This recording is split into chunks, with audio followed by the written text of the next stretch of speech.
Ok. Bonjour, Monsieur François. Bonjour Madame Naomi, encore une fois on se retrouve. Oui, oui, je suis très contente de vous recevoir ici ce matin.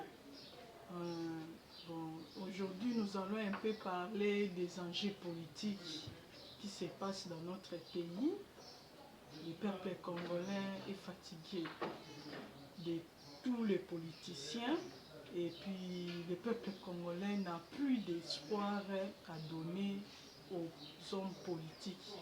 Qu'est-ce que vous pensez? Est-ce qu'il y a de l'espoir pour tout ce qui est en train de se passer dans notre pays?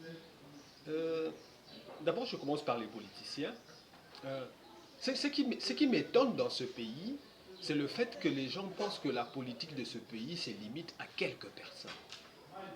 Je peux les citer, à Joseph Kabila, à Jean-Pierre Bemba, à Fayoulou, à Félix Tshisekedi, à Moïse Katumbi, au non connu. Non, c'est trop simple ça. Le Congo a tellement des enfants de grande valeur. On ne peut pas limiter la vie de ce pays à quelques individus. Je ne dis pas que toutes ces personnes que je viens de citer ne sont pas à même de faire quelque chose pour le pays. Mais de là à croire que si eux n'arrivent pas à faire quelque chose, que le Congo est perdu. Ah non! Ah non, madame! Ah non! Je pense qu'il faut voir plus grand. Le Congo a des ressources, madame. Nous connaissons des gens qui sont à l'extérieur, qui sont dans le pays, qui se battent pour que le Congo puisse se relever. Je voudrais dire ici à mon peuple que désespérer, c'est perdre. C'est perdre d'avance. Bon, monsieur François, on dit toujours Il ne faut pas désespérer.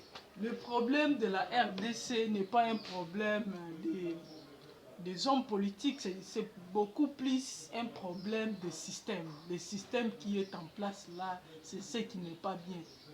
Justement, ce sont les hommes qui doivent changer des systèmes. Mais comment ils peuvent changer les systèmes pendant que tout le monde est toujours les mêmes, tout le monde raisonne de la même façon? Non, madame, justement, tout le monde ne raisonne pas de la même façon. Comment? Et ceux qui ne raisonnent pas de la façon dont les choses sont conduites aujourd'hui doivent se mettre ensemble pour créer un autre système, un meilleur système qui va faire que les gens puissent se retrouver et que le Congo puisse aller de l'avant. Les systèmes, vous savez madame, ce sont les hommes qui les créent et ce sont les hommes qui les mettent en place. Donc si un système ne marche pas, il faut le changer. Et ce sont des hommes qui doivent le changer. Et désespérer, c'est perdre d'avance comme je venais de le dire. Vous comprenez? Donc c'est nous qui devons changer de système, c'est nous qui devons concevoir un autre système par rapport à nos particularités et à nos problèmes. Prenons l'exemple de l'ancien régime. Lorsque Kabila était là, Kabila travaillait toujours sous ce système ici. Lorsque Tshisekedi vient, on espérait peut-être en Tshisekedi, nous allons voir les changements parce que lui-même s'est positionné comme candidat de changement lorsqu'il arrive au sommet de l'État. Toujours le même système qui est en train de... Justement, je voudrais ici dire que les Congolais doivent cesser de voter les gens par rapport à ce qu'ils prétendent. Quand quelqu'un vous dit je vais changer ce pays, il n'a encore rien dit. Quand quelqu'un vous dit je vais donner à manger, il n'a encore rien dit. Encore faut-il qu'il puisse démontrer comment il va faire. Parce que celui qui ne sait pas ce qu'il va faire ne fera rien. Il doit vous le démontrer. Il doit vous dire, je ferai ça, et ça va aboutir à ça. Voilà. Donc, c'est pourquoi dans les systèmes en politique, il faut parler. Il y a des gens ici qui promettent même des choses, des députés, ils promettent même des choses qu'ils ne peuvent pas faire en tant que tels par rapport à leur fonction. Et les gens suivent cela. Non, il faut que ça change. Celui qui ne sait pas ce qu'il va faire, dans le détail, ne le fera pas. Bon, monsieur François, parce que ce que vous dites là, tout le monde le dit. Lorsqu'il veut postuler, moi je vais faire ceci, moi je vais faire cela, votez pour moi, vous ne serez pas dessus. Et le peuple si je dis par exemple que je vais vous faire un pont, oui. Ok? Le pont, ça veut dire de l'argent. Ok? Je peux promettre que je vais vous faire un pont. Or, je n'ai pas l'argent de vous faire ce pont.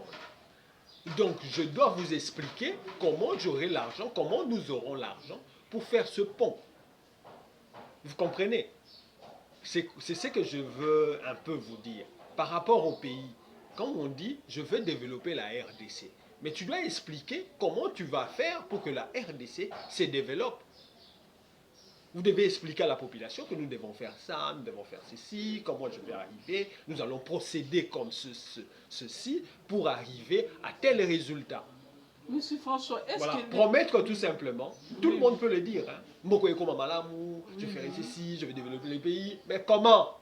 Oui, oui, monsieur François, est-ce que vous êtes sûr que, avec cette façon de parler ou cette façon de voir les choses, le Congo arrivera à son développement? Parce que tout le monde, ici au Congo, nous avons vu tout, nous avons vécu tout.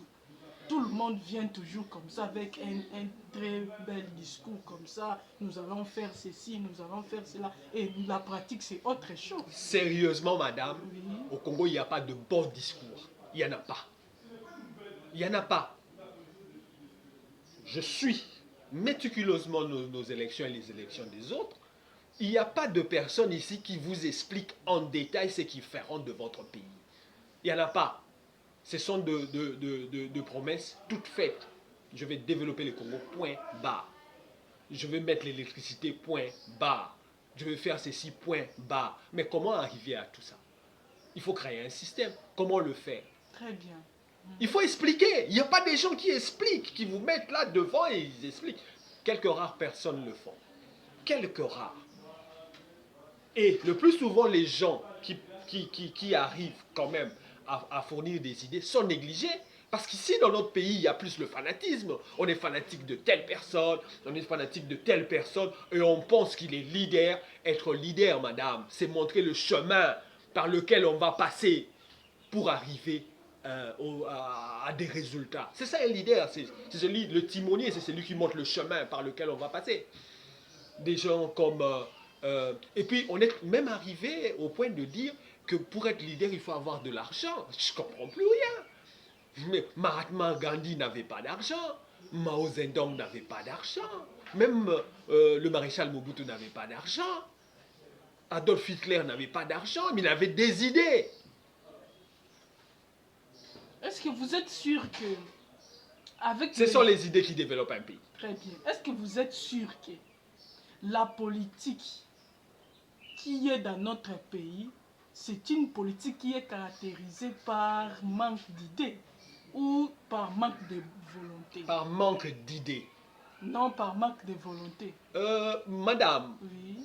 quand vous n'avez pas d'idées, Mhm. même la volonté ne saura pas s'exercer. Parce qu'une personne qui sait qu'il n'a pas d'idée, qui sait qu'il ne sait pas comment faire pour arriver à... Mais cette personne-là, le travail qu'il va faire, c'est juste de mettre l'argent dans ses poches. Parce qu'il n'a rien à construire, madame. Il est juste... Il sait que ce n'est pas sa place. La place qu'il occupe, ce n'est pas sa place. Parce qu'il ne va rien faire. Parce que celui qui ne sait pas ce qu'il va faire ne fera rien. Il le sait. Et celui qui sait qu'il ne sait pas, le sait en lui. Et il sait qu'il ne fera rien. Bon, monsieur François... Et il a voulu avoir le pouvoir. Pourquoi? Écoutez-moi, Ceux qui veulent avoir le pouvoir sans avoir des idées, c'est pour se remplir les poches. Écoutez-moi, monsieur François, est-ce que vous pensez que tous ces gens-là qui sont là-bas, qui sont dans les affaires, lors de leur investiture, tout ce monde-là avait toujours cette idée-là d'aller et remplir les poches? Il y avait d'autres qui avaient de belles idées, mais les circonstances qu'ils ont trouvées là-bas, ce sont des circonstances qui ont fait qu'ils puissent se comporter de la sorte. Je pense que Oui. quand on a de vœux, on se dit quand on va arriver là-bas, on va faire ceci. Sachez, madame, que pour arriver au pouvoir, il faut se préparer. Il faut se préparer, il ne faut pas venir en aventurier. Venir en aventurier, ce n'est pas penser qu'on est aventurier. C'est n'avoir rien à faire, n'avoir rien préparé, mais vouloir occuper des fonctions. Très bien. Ça, c'est un problème que nous avons chez nous. Très Tout bien. se prépare. On n'arrive pas comme ça. C'est après 30 ans, 40 ans de travail, de préparation. Et là, on arrive, on est passé par les institutions, on a observé notre pays, on a observé les problèmes que nous avons, on a pensé aux résultats éventuels, on l'a rédigé quelque part, et vous allez remarquer que ces personnes-là, quand ils arrivent, quand ils prennent la parole, mais ils ne cherchent même pas leurs mots, ils ne cherchent pas ce qu'ils vont faire. Quand vous leur posez, vous les acculez, vous allez vous sentir qu'ils vont vous expliquer vraiment ce qu'ils vont faire. Et les gens, quand ils arrivent et qu'ils n'ont pas d'idée, mais même toi, si tu arrives sans idée, tu sais ce que tu vas faire. Tu vas te remplir les poches, tu seras là comme un fonctionnaire pour attendre un salaire à la fin du mois. Et puis tu vas commencer à nous dire, voilà, pour arriver au pouvoir, il faut déjà avoir la prétention de changer. Il faut avoir fait des études, pas des études telles qu'on les fait à l'école. Dans l'école de la vie, parce que l'école nous apprend à penser par nous-mêmes. On arrive parce qu'on a pensé, parce qu'on a observé les autres faire, parce qu'on a observé ce qui s'est fait ailleurs, et on a réfléchi, on a trouvé des solutions, on vient le proposer. On est candidat parce qu'on a des idées à proposer. On a une manière de faire. Quand un parti politique, c'est quoi? En fait, c'est un système politique, c'est une machine que vous allez mettre en place autour de ces idées-là. Vous expliquez à certaines personnes qui les épousent et ensemble avec vous, vous dites, voilà, nous pouvons gouverner, nous pouvons mettre ces idées-là en place et nous allons aider notre pays à aller de l'avant. Ok, bon, Monsieur François, d'après vous, vous pensez que dans notre pays, il y a de l'espoir, même si tous ces enjeux politiques qui sont en train de se faire dans notre pays, qu'est-ce que vous pouvez dire au peuple congolais? Déjà, il y a de l'espoir parce que le peuple congolais se met debout contre l'aventure qui est à l'Est. Parce que quand la population se met debout, veut travailler, essaye de faire quelque chose pour que les choses avancent, il y a de l'espoir. Il y a de l'espoir parce que les Congolais de partout, de l'extérieur, de l'intérieur, il y en a. J'en connais comme M. Eguet Mwenga qui a mis à notre disposition une chaîne de bibliothèques. Maintenant, il y en a 3. Je suis dans l'une des bibliothèques, la bibliothèque de Barumbu, à Saint-Paul exactement, dans la ville de Kinshasa. Comme M. Eguet Mwenga qui vient aider notre secteur éducationnel, l'éducation nationale, qui a des problèmes très sérieux. Mais il y a 2 semaines, nous avons reçu une dame qui est venue aussi de l'Europe pour faire les dons de livres. Donc, vous voyez qu'il y a des volontés ici dans le pays qui se mettent debout, qui se mettent autour d'un problème donné, qui créent des associations pour faire quelque chose. Les gens se mettent debout, donc il y a de l'espoir, il y a de l'espoir. Et puis l'espoir, c'est quoi, en fait, madame? Il faut continuer à espérer. Qui va faire construire ce pays si ce n'est pas vous, si ce n'est pas moi? Vous voulez espérer à qui? Les gens ne vont pas tomber du ciel, les gens ne vont pas venir de l'Europe, des étrangers ou tout ça.